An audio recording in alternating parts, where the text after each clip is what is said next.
You're about to watch a clip from the Videomaker podcast. To watch or listen to the full episode, click the link in the description. So, should we get started? Yeah, let's start the good old first thing you ever do, which is a pan. That's right. That's right. Side to side turn. Yeah, right? it's a left to right, right to left, and when you're talking to someone, you might say a left to right or a right to left pan, and all you need is a tripod to do this. Although you could do it with your body by just kind of moving the camera handheld or moving your body more so. Yep.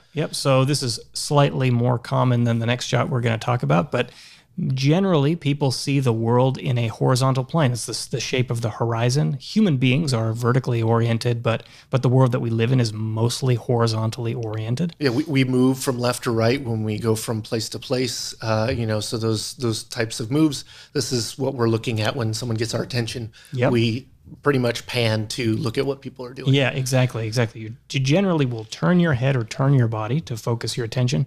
You don't as often move your head up and down, but sometimes that happens. But this is the easiest thing to do. So it's camera on tripod, turn head side to side. Yeah, and it can be follow action, it can be response to action, it can be a lot of things like that. The pan is one more than a static shot, right? So you're able to now have a little bit of movement in your scene. Now you're not getting a whole lot of movement differences. So because the camera's static and all you're doing is pivoting, it's not going to feel the same as other shots, but it will.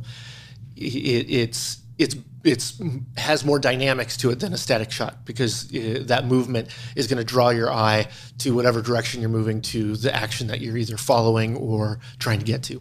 So these pans, and really I would say the same thing with any of these basic moves, they can sometimes be cheesy because, I don't know, it's just like, typically when people are shooting video, they're new to it, they have their camera on their tripod, and they generally don't think so much about moving their camera other than grabbing the handle and twisting it around.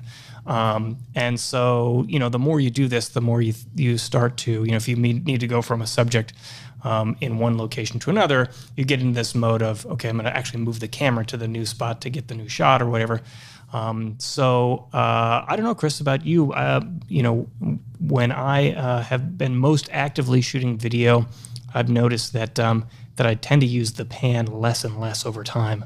The more I've honed my skills. But how about you? Yeah, the thing about a pan that changed for me is when I started shooting 24 frames a second.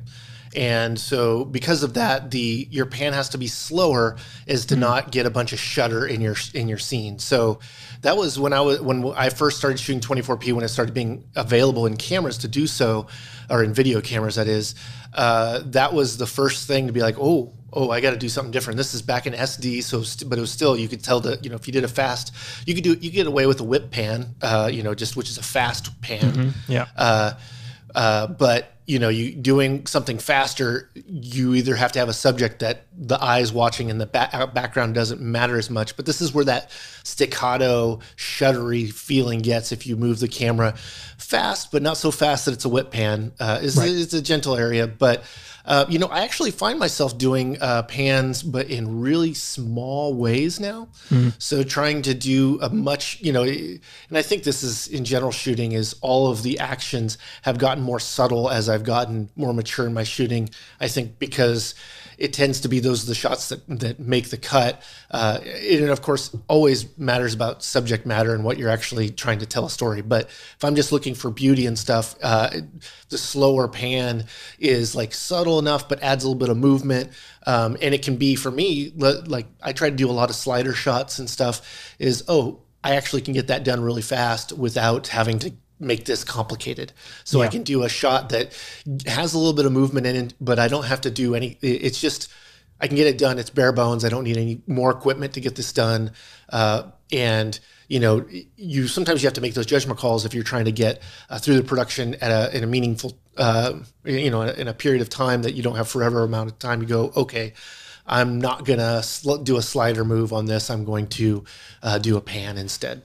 I think where the pan works out the best, as opposed to, a more fancy shot, which we'll get to shortly, is when there's no parallax involved. Yeah. So the parallax, just to summarize this concept, is like when you're driving down the highway, you look at the window and the things close to you seem like they're moving fast quickly while the mountains in the background are moving slowly. Same thing happens as, you're seeing depth through motion. When you're panning only, the depth doesn't exist. Yeah. And so that's really easy to tell. I mean, it's just kind of a cheesy look if you got this wide shot in a pan. Yeah. As opposed to if you're kind of in close on a subject where there's kind of one plane of depth and you can pan and you can't really tell as a viewer, is this a pan or is the camera actually sliding around? And I think that's that speed thing, right? If I do this slower, it's going to look, or it's going to have the same feeling as something that has higher production value because I'll be out of the shot before one would be aware of the parallax. Right.